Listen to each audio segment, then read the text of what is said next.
রাজধানীর গুলশানের DCC market এখন যেন ধ্বংসস্তূপ। প্রায় 7 বিঘা জমির উপর নির্মিত এই বিপণী বিতানে কাঁচা ও পাকা দুই অংশে ছিল নানা পণ্যের প্রায় 600 দোকানঘর। সোমবার রাতে লাগা আগুনে সবই পুড়ে এখন শুধুই ছাই। ধ্বংসস্তূপের সামনে বিক্ষোভ করেছে ক্ষতিগ্রস্তরা।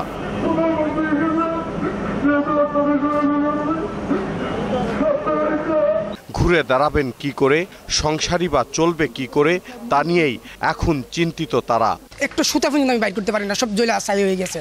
আমার মনে হয় না কোনো আশা এখান থেকে আর কোনো দেখা যাচ্ছে। দোকান তো মনে করেন মাল ছাপানা একবারে সব কালিতে সব একদম পুরো নষ্ট হয়ে গেছে, আর কার্টন কুটন পুড়ে গেছে। প্রায় আমাদের 4-5 কোটি টাকার মতো ক্ষয়ক্ষতি হয়েছে।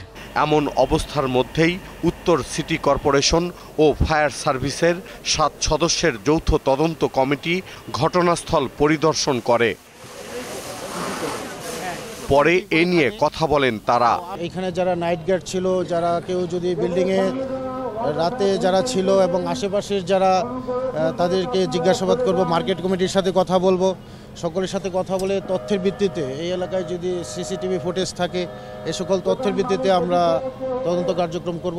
সোমবার রাত 2:30টার দিকে গুলশানের ডিসিসি মার্কেটে আগুন লাগে, আর 15 ঘন্টা পর নিয়ন্ত্রণে আসে আগুন।